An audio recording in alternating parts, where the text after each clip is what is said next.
Announcements none. Papers have been laid. Questions. B 498.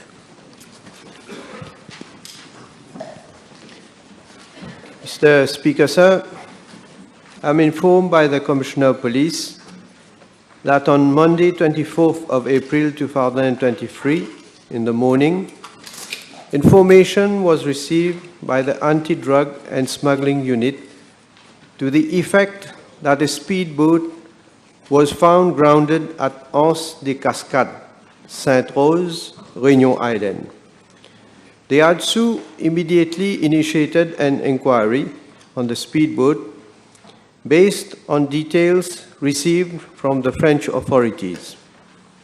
On the same day, in the morning, the ADSU was further informed of the arrest of 3 Mauritian nationals.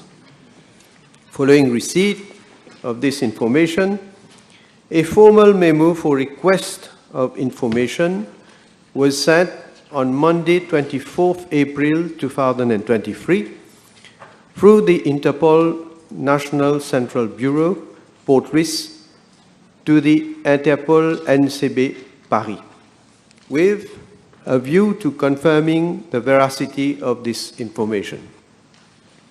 Mr. Speaker, sir, in regard to Part A of the question, I am also informed by the Commissioner of Police that the 3 Mauritian nationals who were arrested on Monday, 24th April 2023 are as follows. A. Mr. B.L., 31 years old. B. Mr. A.P., 33 years old. And C. Mr. J.R.M.M., 48 years old. Furthermore, as these 3 persons had left Mauritius without notifying the immigration authorities, the Passport and Immigration Office placed them on the controversial list as arrest on arrival for the offense of failing to report to the immigration officer for examination on leaving Mauritius in breach of Section 36A of the Immigration Act 2022. Mr. Speaker, sir, in regard to Part B of the question, on Tuesday, 25th April 2023, the Interpol NCB Paris confirmed the received information and pointed out, and I quote, le parquet est informé et ouvre une enquête pour tentative d'exportation de produits stupéfiants et recel de vol de bateaux. Les 3 ressortissants mauriciens sont placés en garde à vue. Unquote. Mr. Speaker, sir, as the House is aware, I have on several occasions mentioned lengthily the various measures taken by the ADSU to address the problem of drug trafficking on shore. Enforcement by the ADSU to combat drug trafficking extends well beyond our shores. Under an agreement signed between Mauritius and the French government, there is a groupe de contact which provides for the establishment of a network and sharing of intelligence on inter alia drug trafficking between the ADSU and the Office Anti-Stupéfiant of Réunion Island. Moreover, the EU-funded Maritime Security Program, which extends support to counter wider maritime crime in the Eastern and Southern Africa and the Indian Ocean region, in particular drug trafficking at sea, also promotes the culture of sharing and exchanging maritime information in the region. The police has been informed by the French authorities that a 4th person, a French national, namely Mr. M.A., has also been arrested in Réunion Island for possession of a certain quantity of cannabis. The 4 suspects are currently detained under police custody in Réunion Island.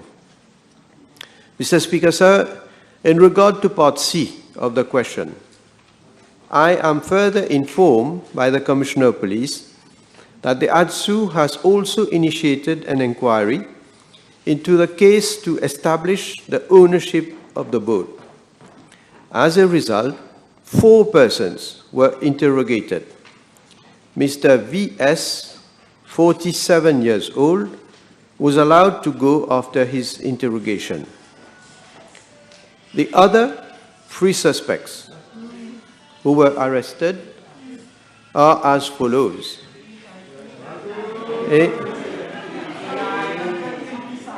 Mr. F.D.L. was arrested on Monday, 24th April 2023, and on Tuesday, 25th April 2023, he appeared before the court and a provisional charge for conspiracy to pervert the course of justice was leveled against him. On Tuesday, 9th May 2023, after his court appearance, he has been remanded to police cell up to Tuesday, 16th of May 2023. In regard to Mr. M.A.A.R., he was arrested on Wednesday, 26th of April 2023, and on Thursday, 27th of April 2023, he appeared before the court and a provisional charge for conspiracy to pervert the course of justice was leveled against him. He was remanded to police cell. On Thursday, 11th May 2023, he appeared anew before the court and his bail hearing was heard on the same day. The district magistrate has fixed his ruling for Tuesday, 16th of May 2023, and the suspect was remanded to police cell up to Tuesday, 16th of May 2023. C. Mr. S.L. was arrested on Thursday, 27th of April 2023. On Friday, 28th of April 2023, he appeared before the court and a provisional charge for conspiracy to pervert the course of justice was leveled against him. He was released on bail on Friday, 5th of May 2023, after having furnished a surety of 30,000 rupees and entered into a recognizance of 50,000 rupees. In addition, the suspect has to report daily to the nearest police station between 6 hours in the morning and 2100 hours in the evening, to reside at a fixed address and to provide his mobile phone number to the police. I am informed by the Commissioner of Police that the inquiries with regard to the drug trafficking and the ownership of the boat are progressing. Mr. Speaker, sir, in regard to Part D of the question, I am informed that as at date, no formal request for mutual assistance as such has been received from the French authorities, though information sharing between the ADSU and the Réunion Police is ongoing. I am also informed that the Commissioner of Police has, in a letter dated 9th of May 2023, requested the Attorney General's office to approach the French authorities for mutual legal assistance in connection with this case. In addition, a delegation led by the Commissioner of Police would proceed to Réunion Island from 16th to 18th of May 2023.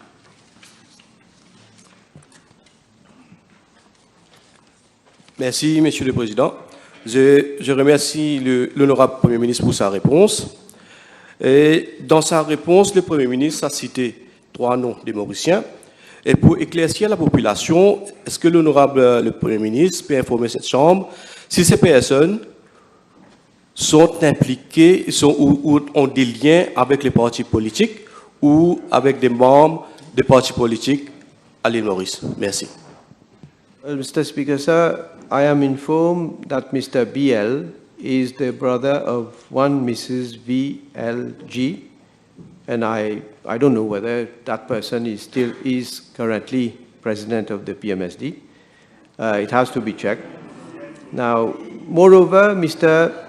MAAR, who has been arrested by the ADSU, following the inquiry initiated to establish the ownership of the speedboat concerned, is acquainted to one AD, the son of the leader of the opposition, who owns a boat park at Grand Gobe.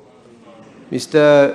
MAAR had requested Mr. AD to tow the speedboat after its repairs from Parlement to the latter's boat park, where it was exposed pending its sale.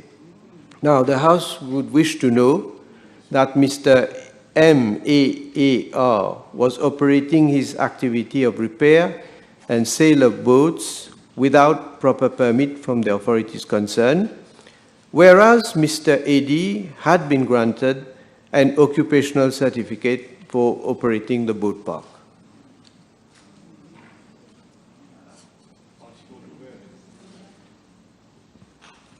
Thank you again, Mr. Speaker, sir.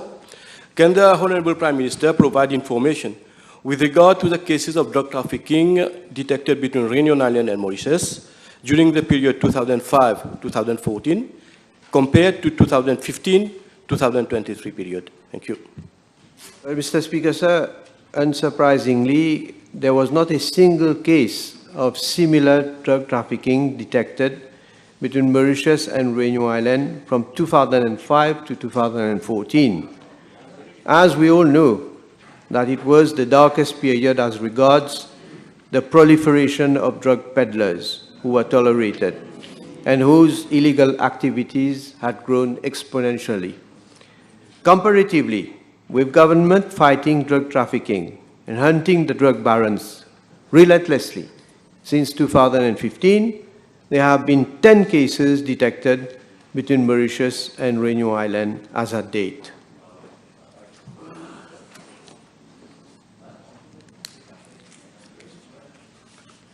Next question. Mr. Speaker, D499, please.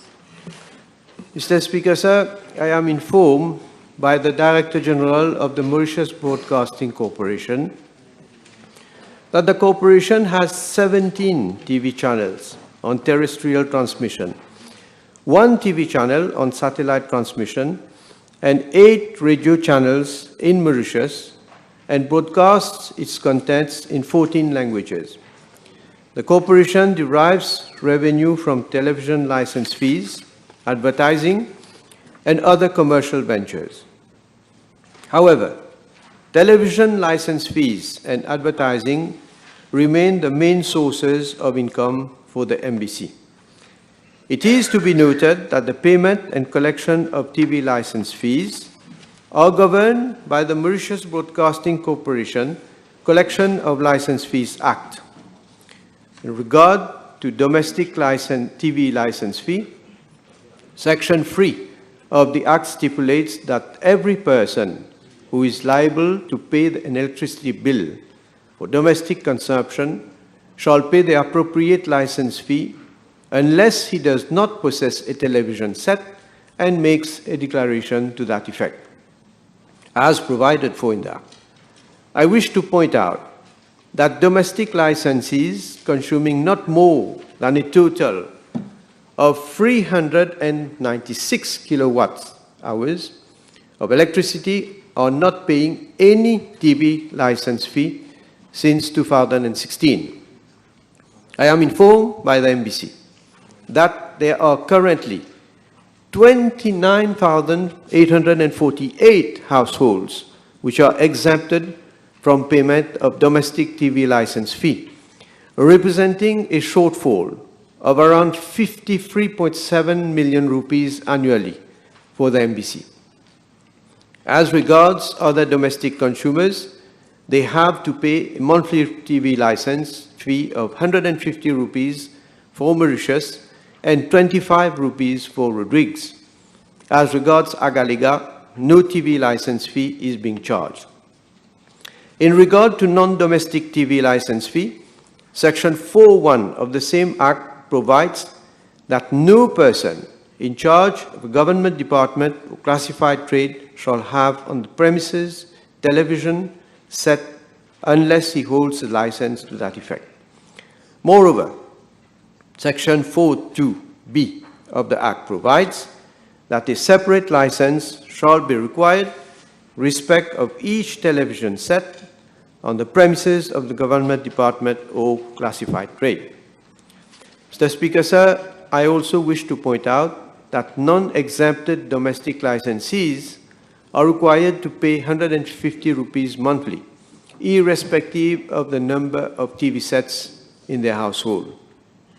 However, as regards private TV channels, as the House is aware, subscribers of these channels have to pay separate monthly fee for additional services such as dual or multi-room connections. Mr. Speaker, sir, it should also be brought out that the quantum of MBC TV license fees has remained the same since the last 10 years. For Rodrigues, it has not changed since 1990. Over the same period, the operation costs of the MBC have increased drastically. Mr. Speaker, sir, I'm further informed by the MBC that its advertising revenue stream comprises the following: normal advertising, bundle packages and sponsorship, trade advertising, and production income. Revenue from normal advertising is revenue collected from sales of advertising airtime in accordance with MBC rate, and it constitutes the major source of advertising revenue for the corporation. Bundle advertising strategy is a package that is specially tailored to cater for various audience segments to enable a wider reach in terms of market penetration. Sponsorship advertising strategy aims at a direct association with specific brand, product, service to a specific TV or radio program. Trade advertising is an advertising strategy to acquire premium content such as musical concert, cultural show by renowned artists, and other programs, whereby MBC offers advertising airtime in exchange of media rights to broadcast such contents. Production income is income generated, amongst others, from the production of video and audio clips, local contents for both TV and radio programs, and public reportage. Mr. Speaker, sir, in regard to other sources of revenue of the MBC, I am informed that they include, amongst others, dividend from MC Vision Limited, revenue received from Mauritius Telecom, MC Vision Limited, and Parable Maurice. The corporation also derives revenue from the production and live broadcast of horse races.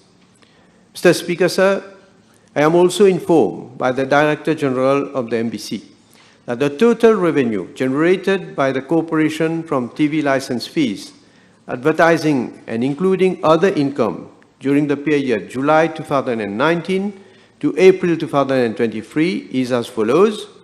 For financial year 2019-20, total revenue was 880,386,054 rupees. For financial year 2020-2021, total revenue was 901,910,060 million rupees. For financial year 2021-22, it was 879,713,724 rupees.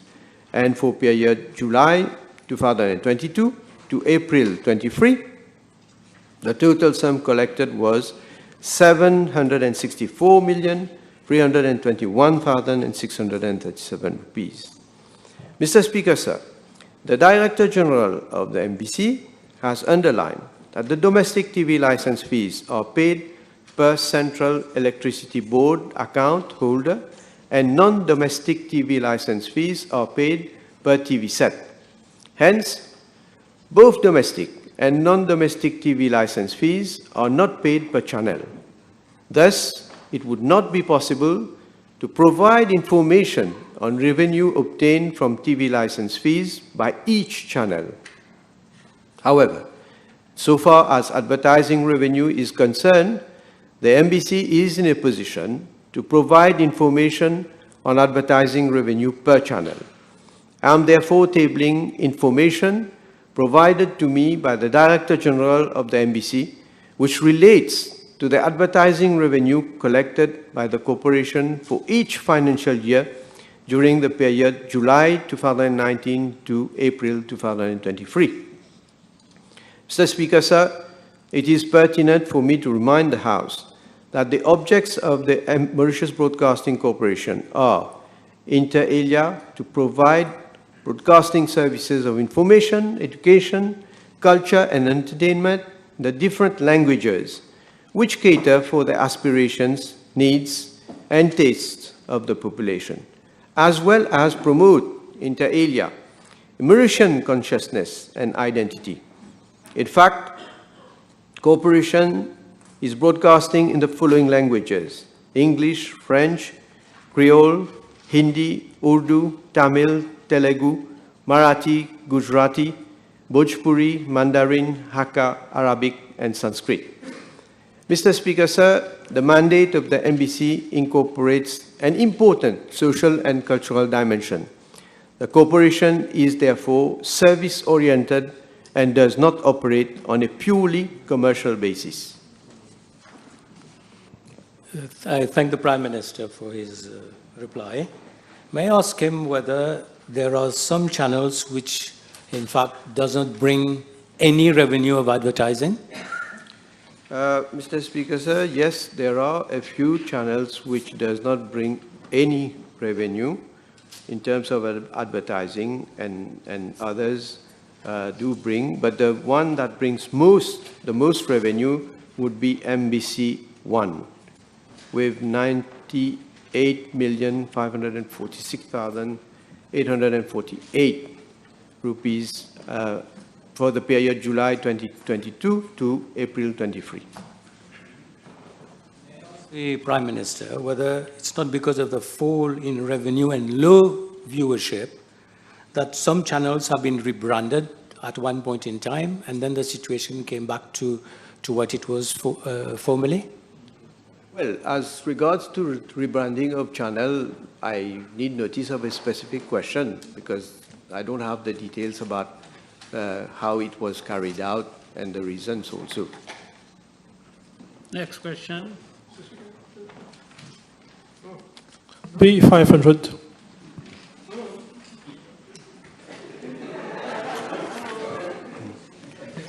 Mr. Speaker, sir, I am informed by the Commissioner of Police that following information obtained to the effect that a huge sum of money was concealed in two premises of Dr. N.R.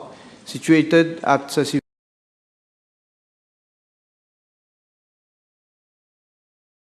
Ramgulam Street, Port Louis, and at River Walk, Floreal, respectively.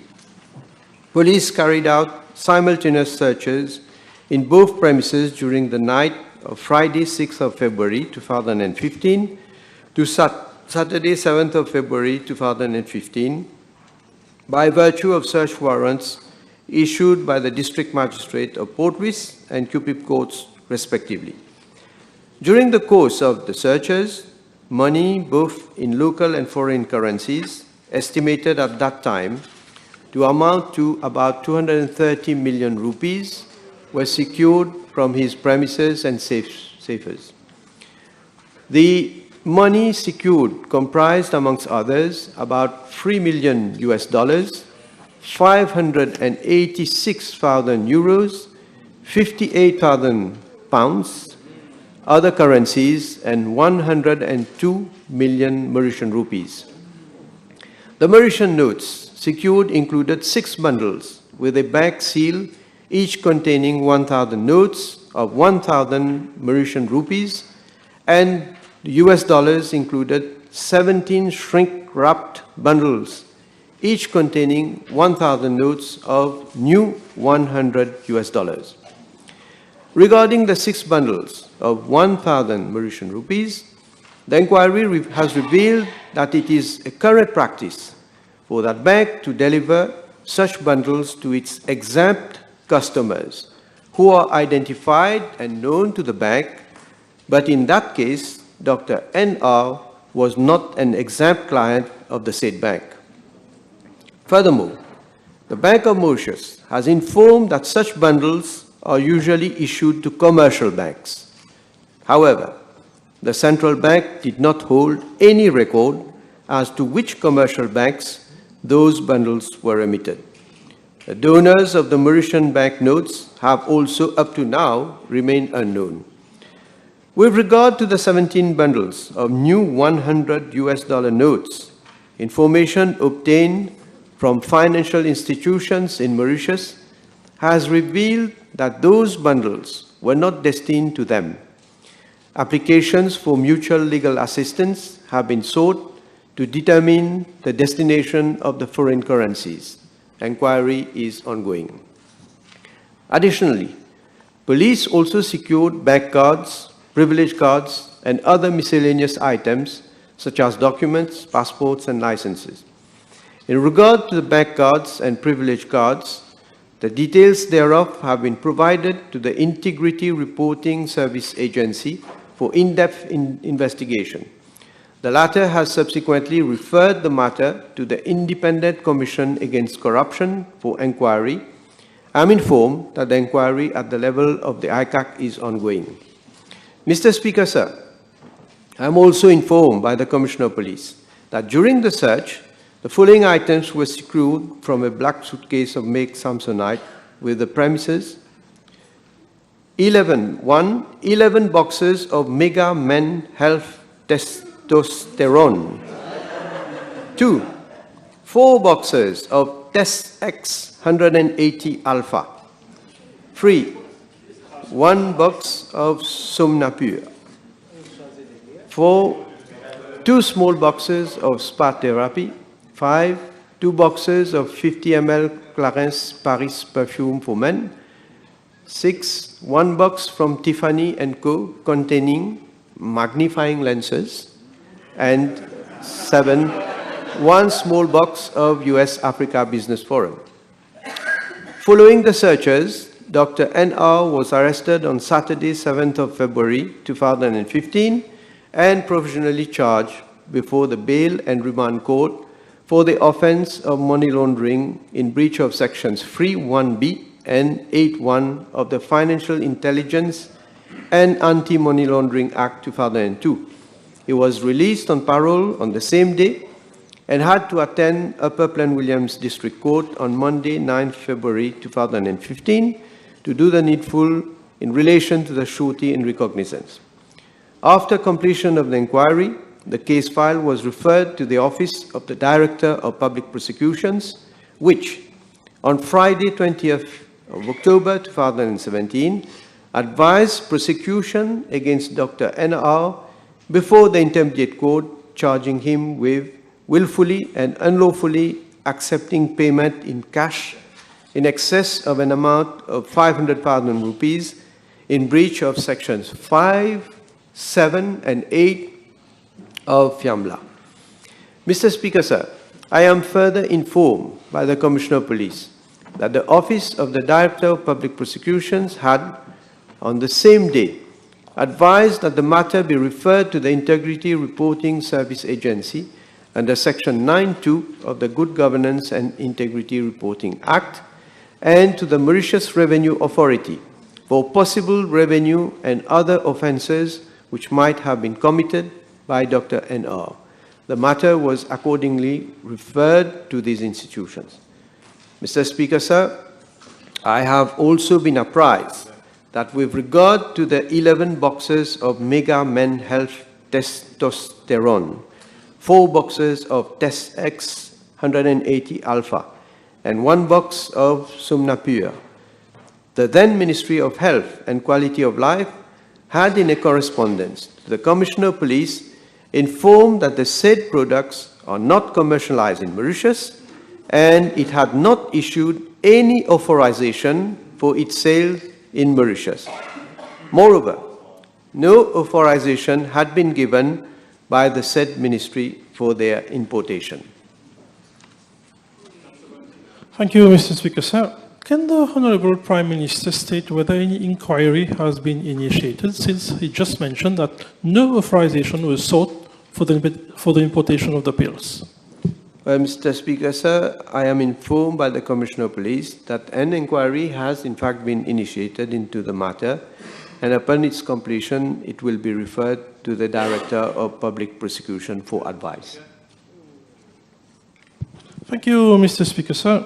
You please bear with me if ever I couldn't recall the exact appellation of those pills.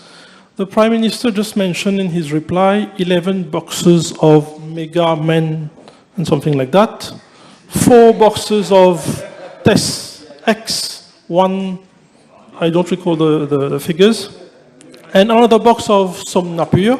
Can the Prime Minister inform the House, if ever he's got the information, how many pills those boxes contain, and also to what usage and effect these pills are for? Monsieur le Président, je suis informé que les 11 boîtes de Mega Men Health Testostérone contiennent 330 plaquettes de 8 comprimés chacune, soit un total de 2640 comprimés. Chaque boîte de 8 pilules est destinée à être consommée une fois par jour en une prise. Les comprimés de Mega Men Health Testostérone contiennent du testophène, étudié cliniquement pour optimiser les niveaux de testostérone afin d'améliorer la santé et la performance sexuelle. Ce produit est également utilisé pour soutenir la fonction de la prostate, lutter contre le vieillissement cellulaire et améliorer la dilatation des vaisseaux sanguins. Les 4 boîtes de Test X 180 alpha contiennent 480 comprimés.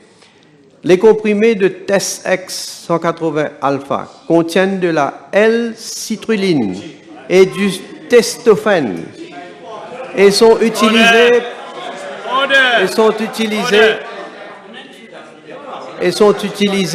pour atteindre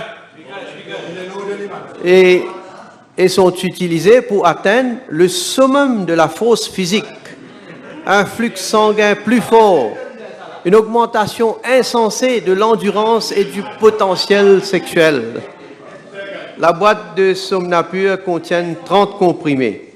Ce produit est utilisé pour favoriser la relaxation et un sommeil profond et aide à calmer l'esprit. Comme quoi, Monsieur le Président, après une hyperactivité sexuelle rendue possible par des produits dopants, la bête a recours à un puissant somnifère pour récupérer. Je dirais même un Casanova le plus endurci n'aurait pu imaginer un tel cocktail.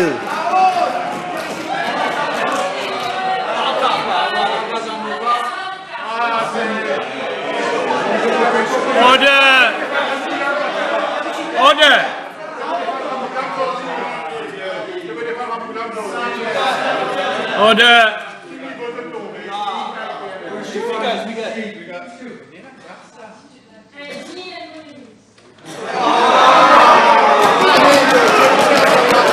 Honorable Joanna Béranger, apologize and withdraw these words. Apologize to the House and withdraw the words. You withdraw the words. Behave yourself.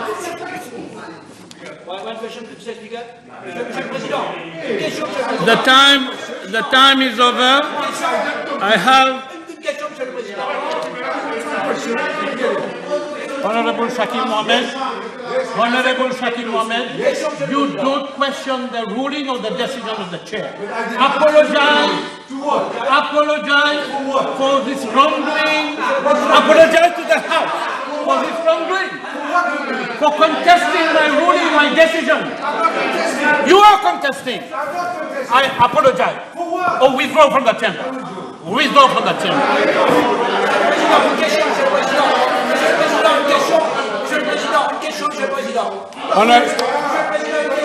Honorable members, I am on my feet. Honorable Patrick Asavadan, you listen to me and to my ruling. You are not inventing parliament. Time is over. You've been a seasoned politician. You've been in parliament for a long time. The population is listening to your bad manners. So, time is over. Let me read the withdrawn questions. Honorable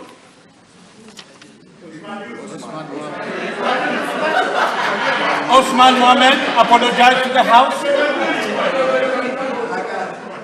Apologize to the House. For what, please? You've been talking after me after my ruling. No, I've been... You have to withdraw. I've been Either raised... you apologize or you withdraw from the House. I've been raising I my... have nothing to listen to. Okay. You apologize. This is better. This is a politician. This is a parliamentarian. This is parliamentary democracy. When you make mistake, you have to apologize. Population is listening to you.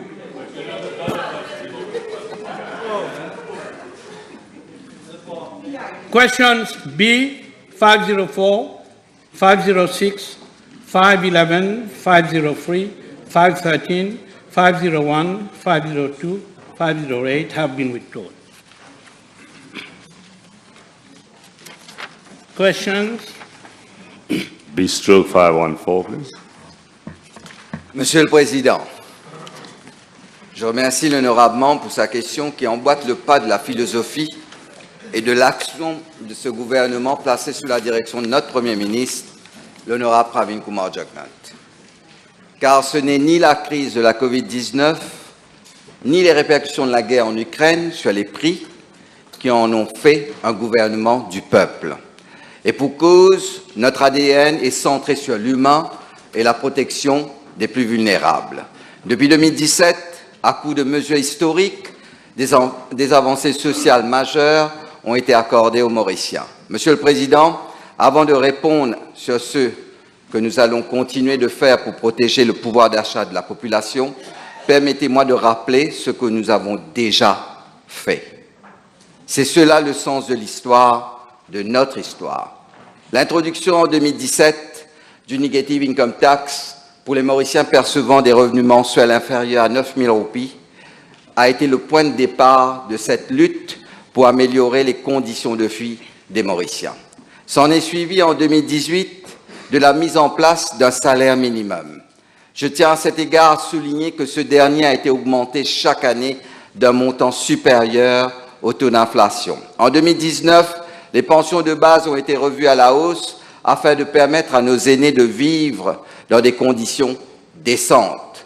Je me permets de rappeler que la revalorisation progressive et continue des pensions a été rendue possible depuis la mise en place de la contribution sociale généralisée. Monsieur le Président, cette philosophie en action, les Mauriciens l'ont plébiscité une nouvelle fois dans les urnes en novembre 2019. Depuis 2020, et cela malgré les violentes secousses économiques que nous avons vécues en raison de la pandémie, ce gouvernement s'est toujours tenu aux côtés de la population et en particulier des plus vulnérables.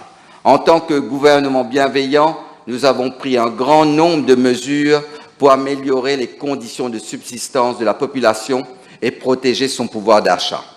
Face à la plus grave crise de notre histoire, nous avons, avec proactivité, mis en place le Wage Assistance Scheme, le Self-Employed Assistance Scheme et le One-Off Grant aux travailleurs indépendants afin de préserver l'emploi et le niveau de vie des travailleurs pendant la Covid-19. 542 250 travailleurs en ont bénéficié pour un montant total de plus de 27 milliards de roupies. En sus, et malgré la hausse des prix internationaux, les prix de détail à Maurice du gaz et de la farine ont été maintenus et la hausse du prix du gaz a été contenue grâce à l'augmentation décidée par ce gouvernement de revoir le montant à la hausse des subventions accordées pour ces produits. En outre, en 2022, le gouvernement a accordé une subvention variant entre 5 et 10% sur les factures d'électricité à plus de 370 000 ménages. Du côté fiscal, nous avons introduit plus de progressivité avec un taux réduit d'impôt sur le revenu de 10% pour quelques 75 000 contribuables dont le revenu annuel n'excède pas 700 000 roupies. Nous avons aussi accordé des déductions et des allègements accrus de l'impôt sur le revenu. En parallèle, je tiens à rappeler que le gouvernement a mis en œuvre la révision des salaires recommandés par le Pay Research Bureau avec effet au 1er janvier 2021. Grâce à l'ensemble des mesures pour les plus vulnérables et plus faibles, la classe moyenne, le coefficient de Gini, qui mesure les inégalités de revenus, a fortement chuté. Alors qu'il avait fortement augmenté en 2006 et 2014, passant de 0,388 à 0,42, indiquant une flambée des inégalités. Pour rappel, cette période est aussi marquée par des taux d'inflation très élevés. 2006, 8,9%, 2007, 8,8% et 2008, presque 10%. Selon la Banque mondiale, ce coefficient des inégalités a diminué drastiquement à 0,34 en 2021, démontrant l'efficacité des politiques de lutte contre les inégalités. Nous ne nous arrêterons pas en si bon chemin, puisqu'il est attendu que les mesures prises depuis et que je vais maintenant aborder vont continuer à faire baisser le coefficient de Gini, permettant le nivellement vers le haut du niveau de vie à Maurice. Monsieur le Président, en effet, depuis le début de la guerre en Ukraine, ce gouvernement a su dégager les marges de manœuvre nécessaires pour venir avec un nouvel arsenal de mesures visant à minimiser l'impact de la hausse des prix à l'international et préserver le pouvoir d'achat des Mauriciens. Dans le budget 2022-2023, nous avons introduit le CSG Income Allowance de 1 000 roupies par mois qui est versé à quelques 338 000 employés et travailleurs indépendants gagnant un revenu brut mensuel allant jusqu'à 50 000 roupies, soit presque les 2/3 des employés à Maurice. Nous avons augmenté le taux de pension mensuel de 1 000 roupies pour quelques 300 000 bénéficiaires de la pension de retraite de base, de la pension de veuve, de la pension d'invalidité et de la pension d'orphelin. Nous versons un CSG Retirement Benefit de 1 000 roupies par mois à quelques 169 000 retraités âgés de 65 ans et plus. Nous avons introduit un CSG Invalidity Pension mensuel de 2 500 roupies pour les personnes dont le taux d'invalidité est compris entre 40 et 59%. Nous avons mis en place la prime à l'emploi d'un montant maximum de 15 000 roupies par mois pour la première année d'emploi de 10 000 jeunes entre 18 et 35 ans et femmes jusqu'à 50 ans. Nous avons fait provision pour l'emploi de quelques 2 000 travailleurs par Mori Facilities. Nous avons introduit une nouvelle tranche d'impôt plus faible sur les revenus pour ceux qui gagnent entre 700 000 et 975 000 roupies par an. Ces travailleurs payent depuis l'impôt sur le revenu au taux de 12,5% au lieu de 15% à partir de l'année de revenus 2022-2023. Nous avons aussi étendu le Home Ownership Scheme et le Home Loan Payment Scheme, permettant le remboursement de 5% de la valeur de la propriété achetée ou du montant du prêt. Nous avons de plus augmenté le montant de l'aide sociale et des allocations dans le cadre du SRM de 20% pour 18 000 ménages. Nous avons également fourni des fonds nécessaires à la STC pour fournir les produits essentiels tels que le lait, l'huile comestible et les légumineuses à un prix subventionné. Et nous avons supprimé la taxe municipale au profit de 110 000 ménages.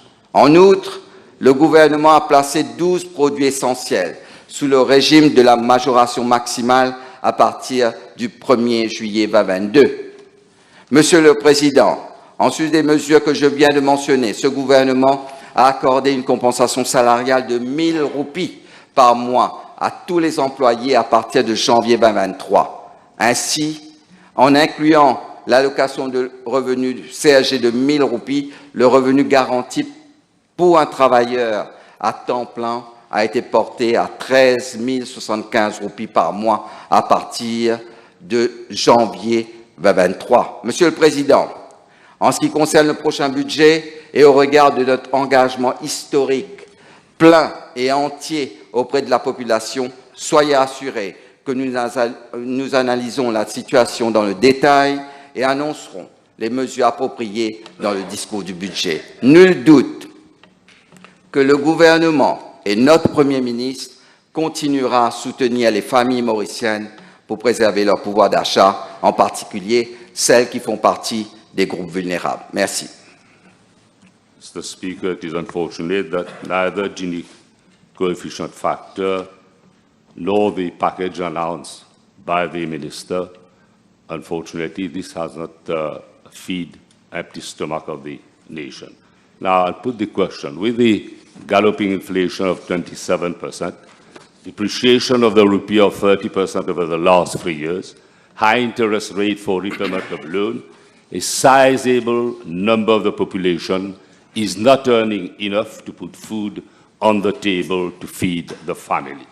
Will he give guarantee to the population that in the next budget there'll be a package of incentive which will meet the undue hardship faced by the population, notwithstanding the financial support of 1,000 rupees, which is yet to be extended to the needy families? At least the nation expects him to explain without fear or prejudice and tell the nation what is the new package that he intends to come at the next budget.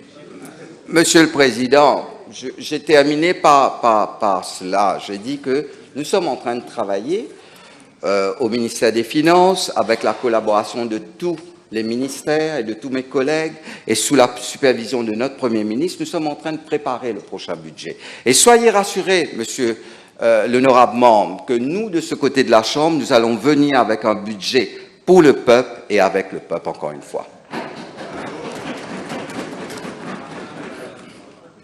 Next question.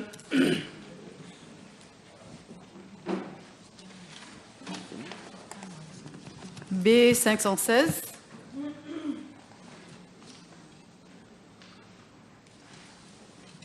Mr. Speaker, sir, right at the outset, I wish to inform the House that my ministry has as its core business the provision of an inclusive and quality education.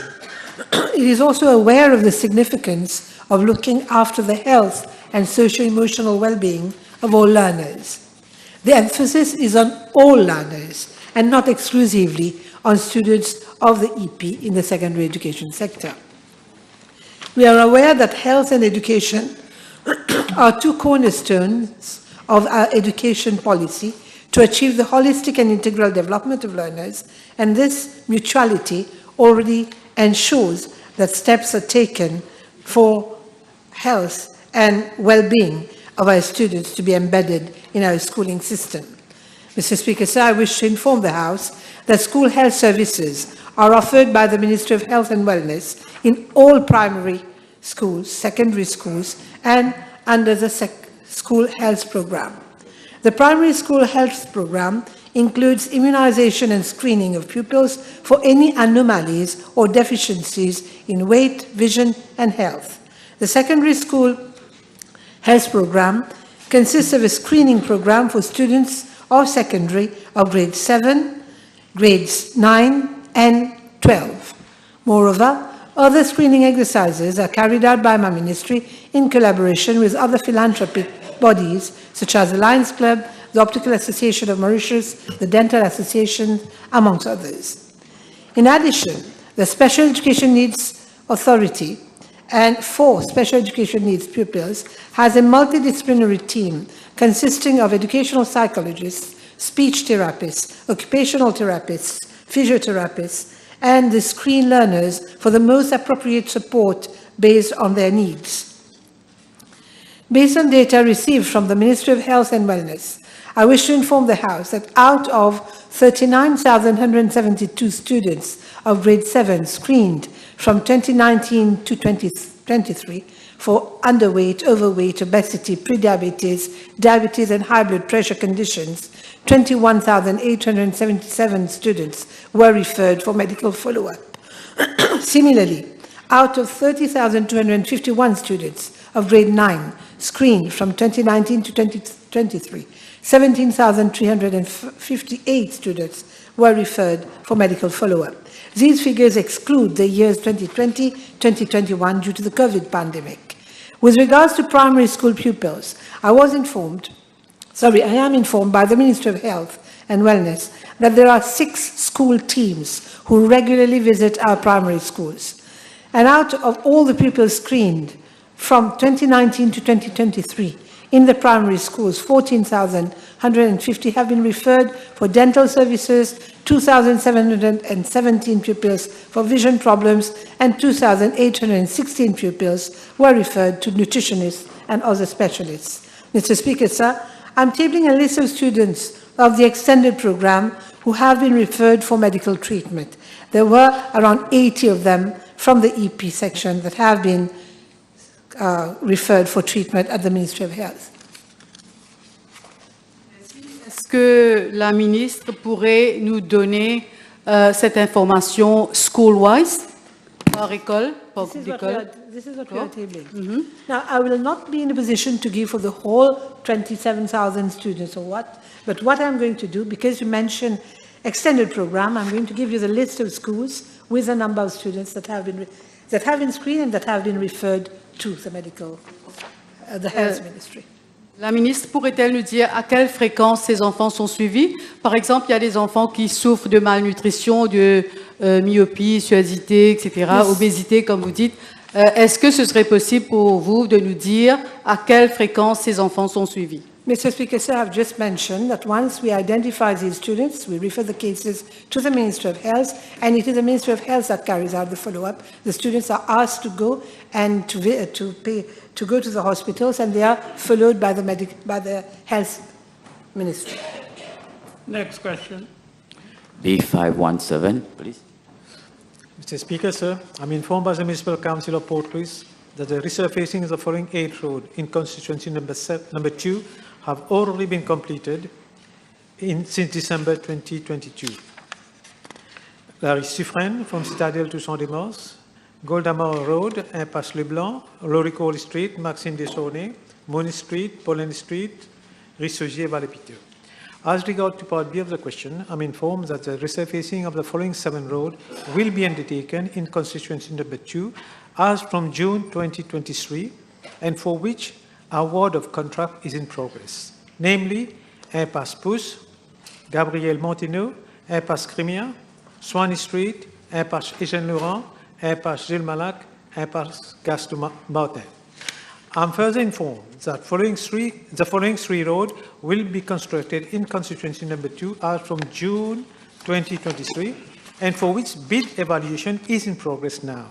Edgar Laurent Street, Rue du Pouce, and Strengbar. Thank you. Mr. Speaker, I have done a survey myself with colleagues in the constituency regarding the number of potholes and roads that are in a very poor condition, which I can submit to the Honorable Vice Prime Minister later.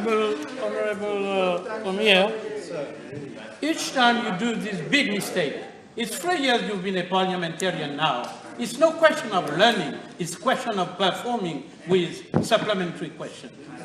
If you have one, you put it, or else we move on to the next. I do have 2 supplement questions, which are very relevant. You allowed only 2. I know, thank you.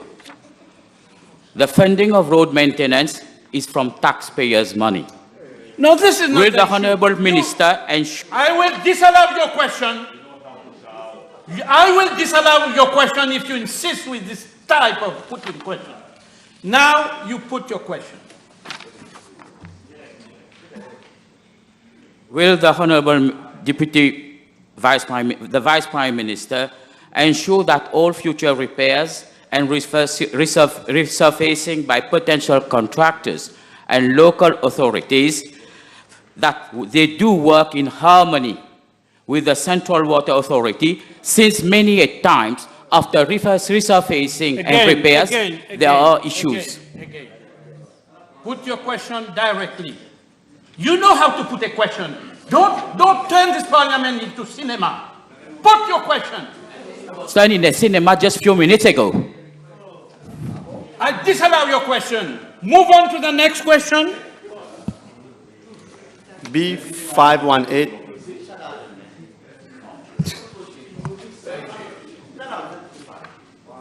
Next question, Honorable Lasnu. Next question for you. B518. 518. Sorry.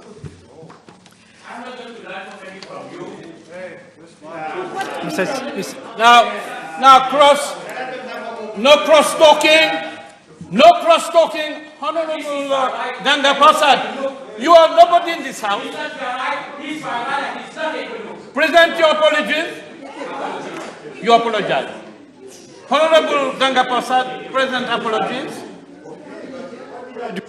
You talked. You didn't have the floor. You are in Parliament. I should give you the floor to talk. You talk like this. You are not madman. You are not a madman. Apologize. I did not talk, sir. Good. Only mad people talk whenever they want. Cool down. Cool down and respect Parliament. Respect Parliament. You don't have any right. You don't have any right. You don't have the floor. You don't have the... Either you apologize or you walk away. You walk away. You're looking for an opportunity. The population will judge.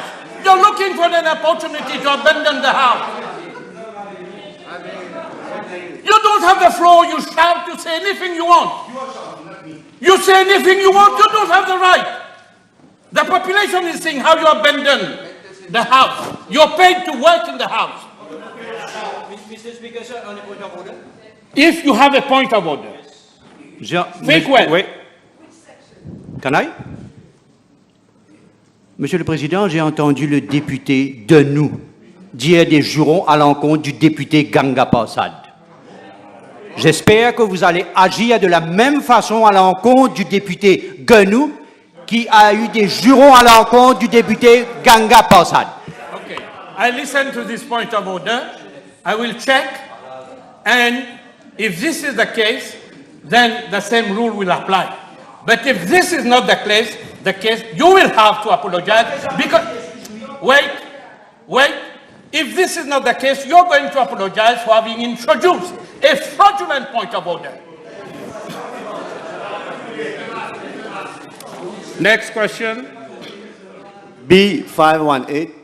The Speaker, sir, I'm informed by the District Council of Mocha that the construction of the Dubreuil-Melrose Link Road will start from Melrose Village up to Dubreuil Village, and which would be connected at River Vaqua Bridge. I'm further informed that several meetings and working sessions have been held with the relevant stakeholders. However, Alteo Limited was not agreeable to the initial proposed alignment, and it had made an alternate proposal to which the District Council of Mocha has agreed.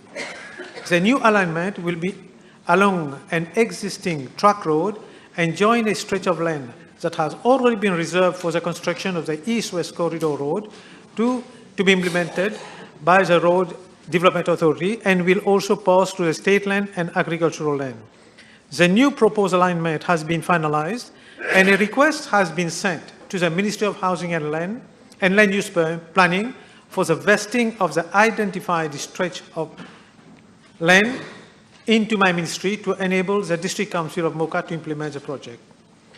Due to change the scope of work, the project cost, which was initially 82 million, is now estimated to be 161 million rupees. Honorable Patrick Ashyavaden, don't move from a place. You've been doing that so many times. You're in Parliament, be civilized Parliament.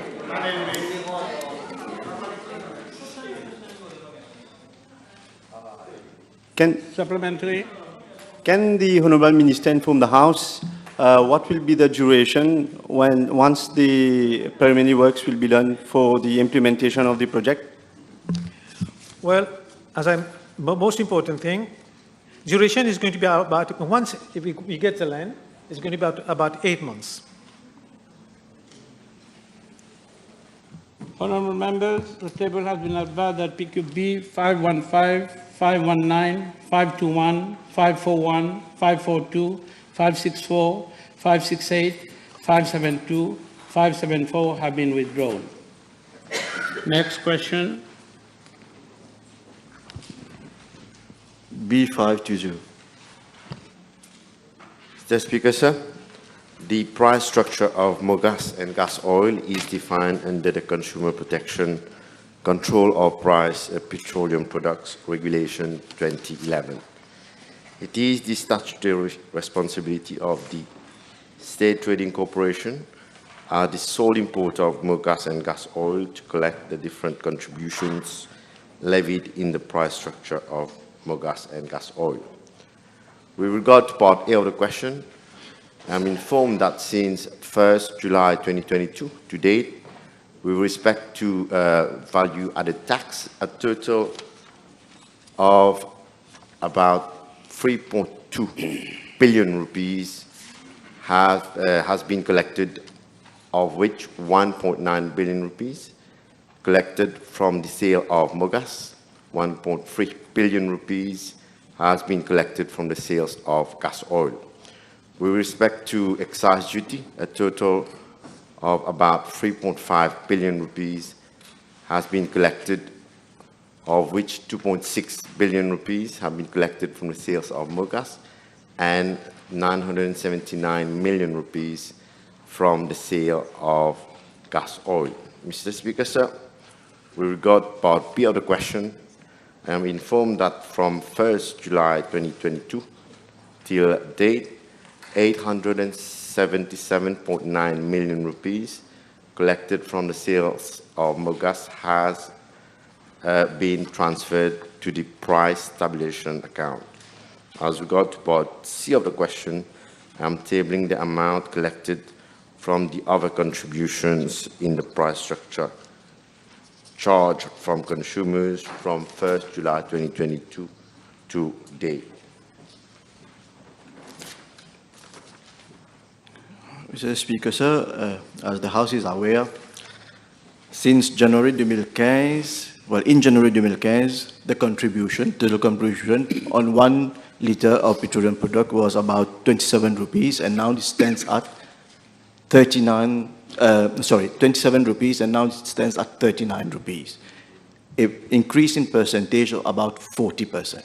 Now, will the minister consider proposing to Cabinet to review the price structure and review some of those contributions that have phased out? For example, the MID fund. You have phased out the MID. Why is it that we are still putting levy on MID, full MID levy?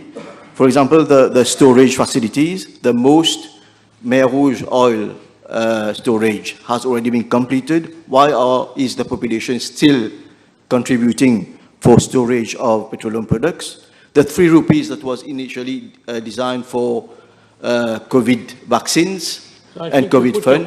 So why is the minister going to reconsider those contributions?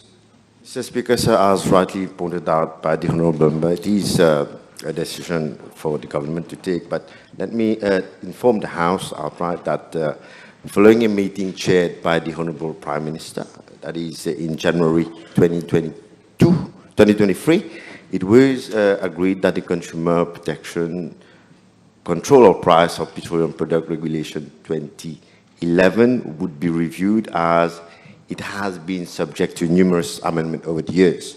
It was also agreed that the functioning of the Petroleum Pricing Committee would also be reviewed. And in this context, a technical committee has been set up comprising of members from my ministry, the State Trading Corporation, the Attorney General's Office, and the Ministry of Finance. Discussions are ongoing, and further inputs on proposals are being awaited from the STC. Next question. B522.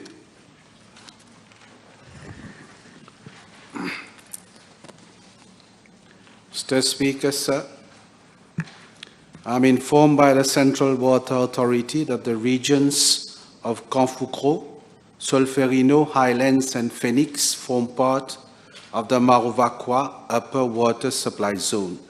These regions are supplied with water from Lamari Water Treatment Plant, which has a capacity to treat up to 130,000 meter cube of water per day.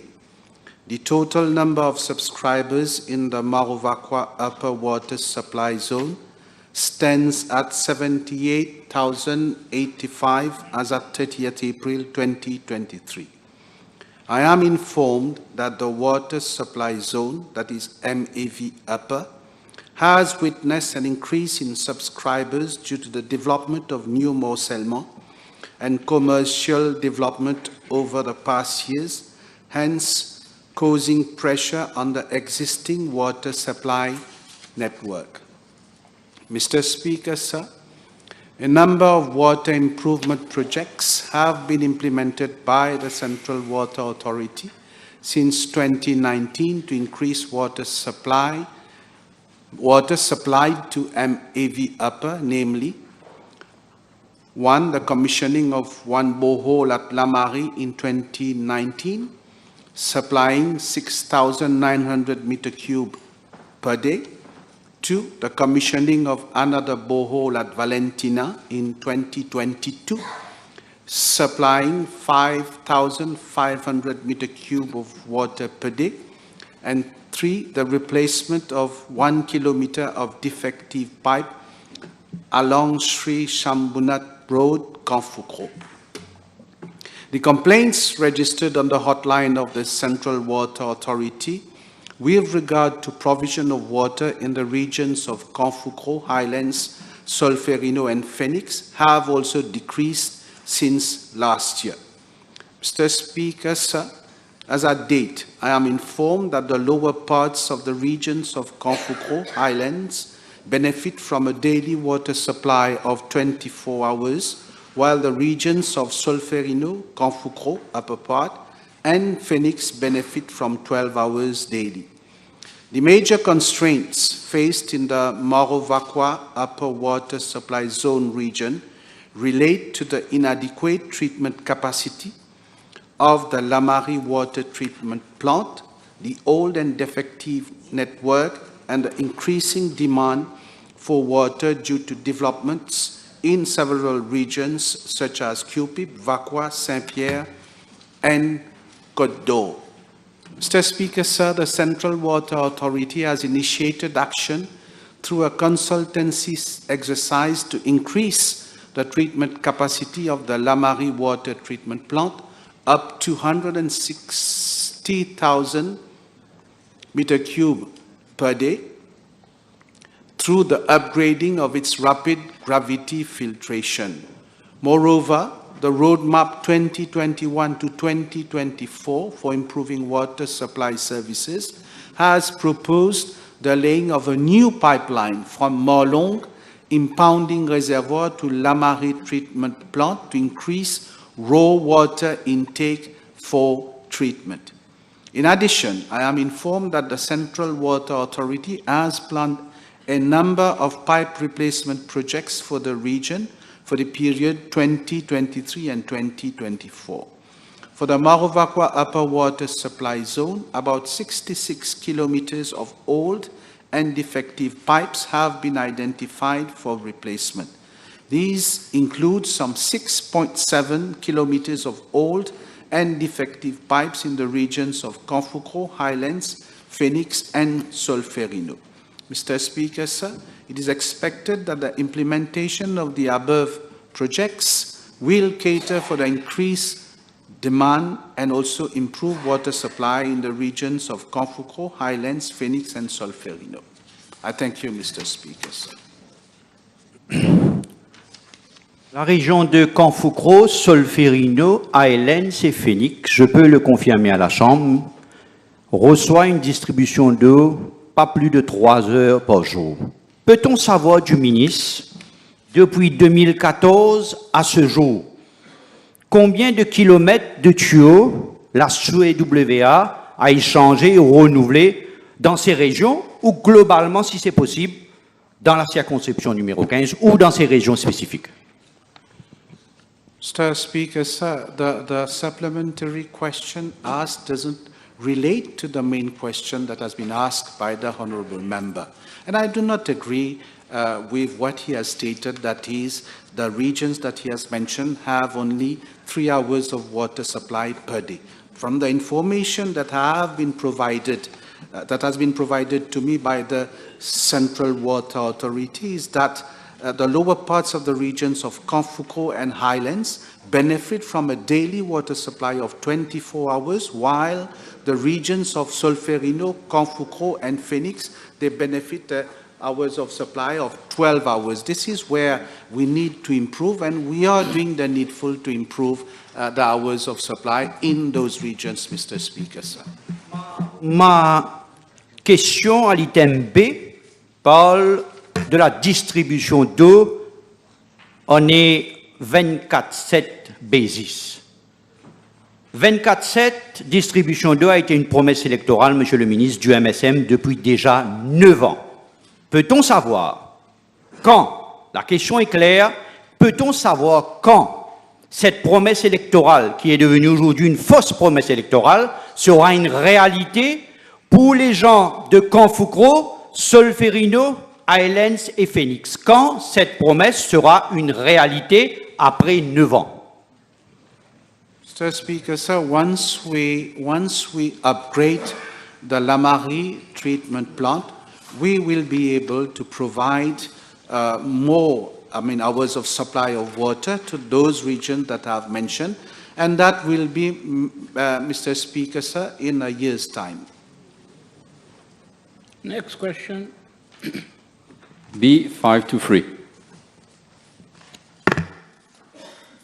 Mr. Speaker, sir, I had informed the House at our sitting of 29th March 2022 in reply to PQB 35 that the Pai Gibi Sewerage Project Phase 2 was awarded to Sino Hydro Corporation Limited by the Wastewater Management Authority on the 31st July 2019, following the approval of the Central Procurement Board. The project included the construction of a reticulation network, house connections, replacement of CWA pipes, and road reinstatement works, among others. Mr. Speaker, sir, with regard to Part A of the question, as previously stated in my reply to PQB 35, the contract makes provision for adjustment for changes in cost based on changes in construction price index, fuel, and labor. I am informed by the Wastewater Management Authority that the cost price adjustment has been applied as from March 2021, and the total amount disbursed as at date is 37,511,901.84, including of VAT. Till date, increase in cost as per the contract has been contained within the contract value. Mr. Speaker, sir, with regard to Part B of the question, I am informed by the Wastewater Management Authority that the original completion date of the project was revised to 21st July 2023 due to extension of time granted for inclement weather and COVID-19. As per the updated work schedule, the progress of works as at end of April 2023 was 37.1%. I am informed that the surveys of the trunk sewers and street sewers have been completed. 90% of survey of house connection has been done and is ongoing. 16.8 kilometers out of 48 kilometers of sewer pipes have been laid and 75% of CWA pipes replaced.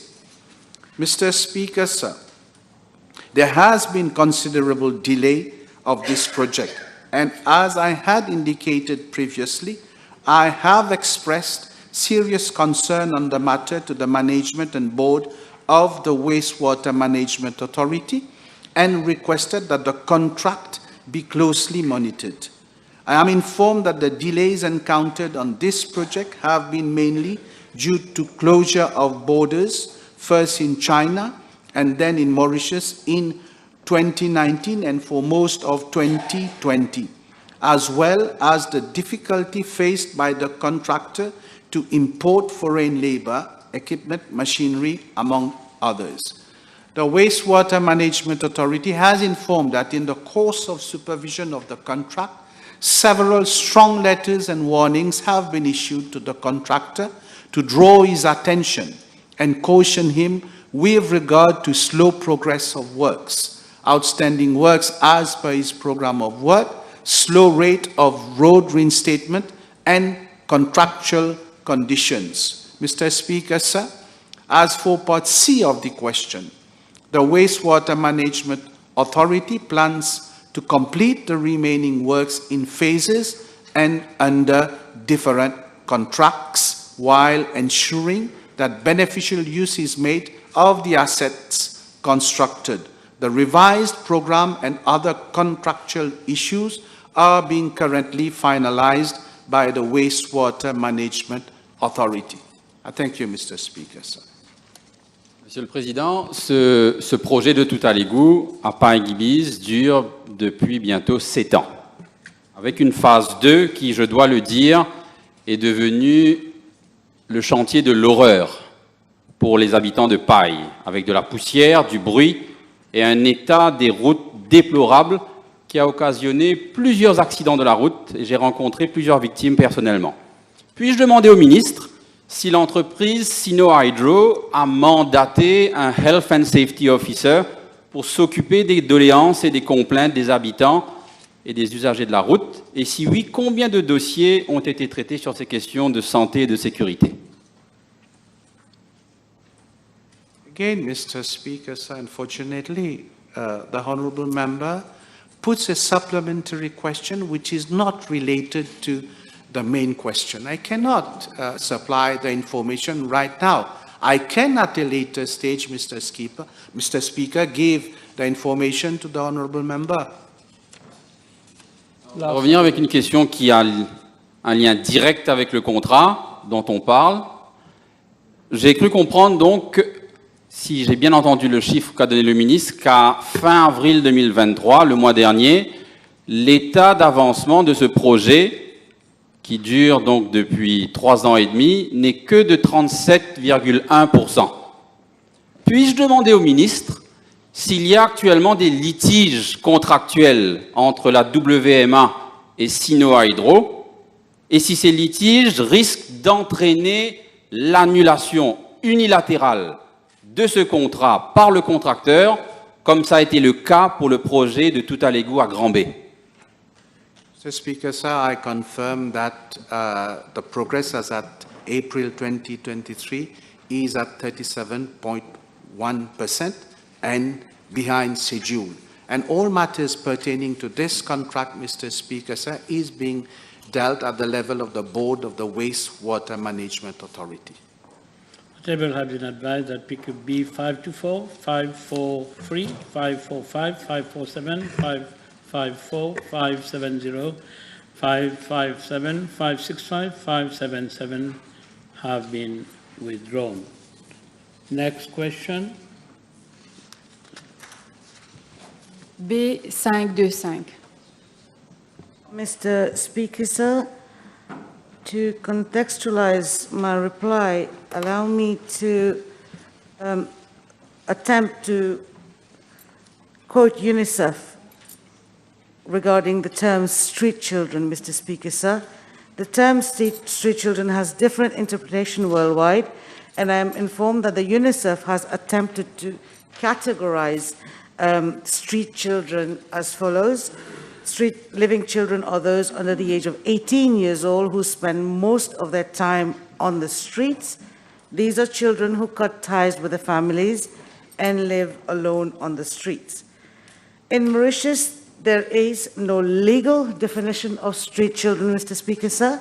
Consequently, with regard to Part A of the question, I am therefore informed that so far, no case of street children has been reported at the level of my ministry.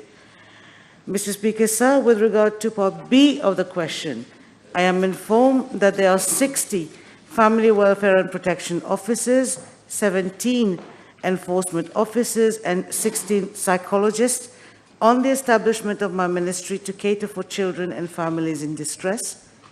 As regard Part C of the question, Mr. Speaker, sir, measures to address adverse conditions faced by street children, if reported, are as follows but not limited to: provision of psychosocial support to the victims, identification of the parents and provision of rehabilitative services, referral of parents to the Ministry of Social Integration and Social Security for financial support as deemed appropriate, referral to the NSIF, the National Social Inclusion Fund, for additional logistic support and arrangement for alternative placement of children, whether be it in family or in a residential care institution where parents or next of kin are not available.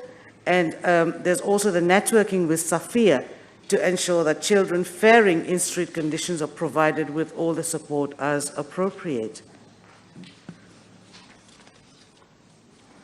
En 2015, dans son rapport, le Comité des droits de l'enfant des Nations Unies avait exprimé son inquiétude par rapport aux milliers d'enfants en situation de rue, dont l'existence même n'était pas suffisamment reconnue. Et ce comité avait recommandé de mettre sur pied une stratégie. You're not making a debate, honorable member. You're not making a debate about whatever committee. This is a supplementary question. Put your supplementary question. Nobody else has that. Ce comité avait recommandé, je cite juste la recommandation de ce comité, de mettre sur pied une stratégie pour adresser le problème. Et dans son dernier rapport, cette année-ci, again. Put the question. Ce comité a fait exactement les mêmes recommandations. I'm going to disallow. I give you a last chance. I give you a last chance. Either you can put a question or you can't put a question. Nobody has the floor. I am asking the question now. Est-ce que l'honorable ministre peut désormais donner la garantie, puisque ce comité, dans son dernier rapport en 2023, a fait les mêmes recommandations 8 années plus tard, est-ce qu'elle peut donner la garantie qu'elle va mettre sur pied une table ronde avec les ONG et toutes les parties prenantes afin de finaliser une stratégie comme recommandé par le Comité des droits de l'enfant des Nations Unies? This is a better question. Mr. Speaker, sir, I appreciate the supplementary question from the honourable member from the other side. But once again, allow me to reaffirm and inform the House that the term street children itself is very ambiguous and is subject to several interpretations, Mr. Speaker, sir. To begin with, a strategic plan is, of course, to bring a legal definition to the term street children. I mean, again, to try to put it into a context, street children in Mauritius could be referred to what so many of us, including myself, have done as children in our childhood, which is during the school holidays, spend the entire day on the streets, and then when it starts getting dark, go back home. So to answer the question of the honourable member of the opposition, the very definition of street children have to be established first and foremost. And yes, should the need be, it will be in the right direction and going towards implementing the recommendation of the UNCRC, which we are doing anyway. Donc, est-ce que l'honorable ministre peut donc nous dire quand elle a l'intention d'emmener ces legal definitions qu'elle a mentionnées, parce que c'est un grave problème. Des milliers d'enfants sont en situation de rue. Very good question. Very simple and short answer, soon. Next question. Honorable Ladingham, I think you are going to reply to this question. B 526. Mr. Speaker, sir, with your permission, I will reply to parliamentary question B526. Before the launch and operationalization of each phase of the Metro Express project, several audits were conducted. An independent safety audit was also carried out by the Singapore Mass Rapid Transit, which is a world-class company in terms of railway operation and safety. The platform area of each station has been designed and implemented in accordance with international standards and best practices. The station platform is marked with a yellow line behind which all passengers should wait while the train is approaching the station. This is a common practice in similar systems around the world, such as in France, England, and Australia. I'm informed that at critical locations with high pedestrian density, barriers, handrails, and fences are installed at each segment of the Metro Express alignment, including the Metro Express alignment along Swami Sivananda Avenue from Floréal to Vaqua. Traffic lights have also been placed at major pedestrian crossings on the metro alignment. Additionally, the Traffic Management Road Safety Unit carried out a road safety audit at each segment of the Metro Express alignment, including the metro alignment along Swami Sivananda Avenue from Floréal to Vaqua. The contractor complied to the directives and all prescribed measures pertaining to the metro corridor have been duly implemented with installation of barriers where recommended. Mr. Speaker, sir, I'm further advised that the Metro Express Limited on the stretch along Swami Sivananda Avenue from Floréal to Vaqua, the following security measures have been implemented. Firstly, urban fencing from Floréal towards Sadali for the whole stretch, from Granham Road towards Sadali Junction for a length of 100 meters, and from St. Paul Road toward Stevenson Road for a length of 270 meters. Secondly, handrails from Sadali Junction towards Sadali Station for a length of 100 meters, and from Wilson Road towards Brown Sequoia Avenue for a length of 800 meters. The Metro Express Limited is also constantly conducting regular audits and assessment together with the relevant authorities such as the TMRSU, the police, and the ministry to coordinate actions, and during which additional potential safety improvement measures can be proposed whenever found appropriate and useful, depending on the site condition and potential evolution in usage. Mr. Speaker, sir, with a view to instilling safe practices among the population, especially following the introduction of the light rail transit system, so that the public is more cautious as to their safety at the level of crossings and the railway tracks, the Ministry, in collaboration with relevant stakeholders, namely Metro Express, is still carrying out intensive communication and sensitization campaigns on the precautions to be adopted at the light rail vehicle level crossing. Traditional medias, billboards, and social medias such as Google Ads, YouTube, and Facebook are being used extensively. The Traffic Management Road Safety Unit is currently carrying out a series of repeated campaigns on road safety, including precautionary measures to be taken at light rail vehicle level crossing. The campaign started on 30th March 2023 and are currently being run simultaneously on daily basis on both MBC TV and radio. A total cost of 4.7 million has been spent so far. Mr. Speaker, sir, communication and sensitization program also ongoing at the level of Metro Express. The general public is continuously being informed on the metro alignment, its traffic signs, interface with the road, traffic regulation, safety at the intersection, and the do's and don'ts on the metro platform on both traditional media and social media. Several videos have been uploaded on the Facebook page of the Metro Express Limited, on YouTube, on digital platform of metro stations, whereby announcement on safety, do's and don'ts are communicated to all commuters. Mr. Speaker, sir, moreover, 50,000 leaflets addressing key issues such as safety and security, how to use the infrastructure of the Metro Express Limited, among others, have been distributed to the public and other relevant stakeholders in different concerned regions through schools, parastatal bodies, and municipalities. Mr. Speaker, sir, I wish to make an earnest appeal once again for road and rail users, as well to the public in general, to exercise more caution and to strictly abide to safety signs and instructions given by the police so that their safety is not compromised. My ministry and the government remain committed to reducing casualties and to make our transport system safer. However, it would be achieved only with the cooperation of all the stakeholders. Thank you, Mr. Speaker. Je vous remercie, Monsieur le Président.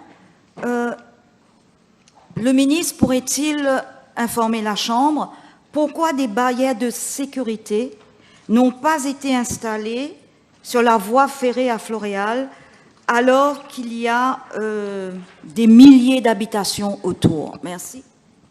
This has already been replied, Mr. Speaker, sir. It has been replied, Mr. Speaker, sir. I've got even full detail on the fencing, handrails, where they are. Next question. Je vous remercie, Monsieur le Président. Pour renforcer, je remercie le ministre. Il a fait une série de propositions. Je sais qu'il remplace son collègue aujourd'hui.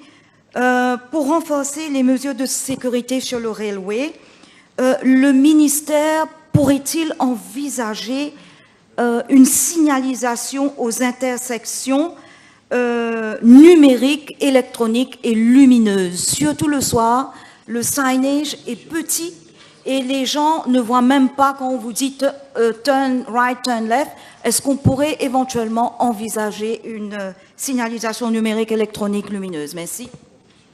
Mr. Speaker, sir, I thank the honourable member for her suggestions, but you will agree all the signage, as said earlier, are done with international standards. And these are designed, it's not me or my colleague, the substantive minister who designed that. That's designed by engineers, by the traffic, the TMOSU. They are being reviewed constantly. But if my colleague thinks there is a concern, I'll convey to the competent authorities. Thank you. Remember the suspend the sitting for 1.5 hours.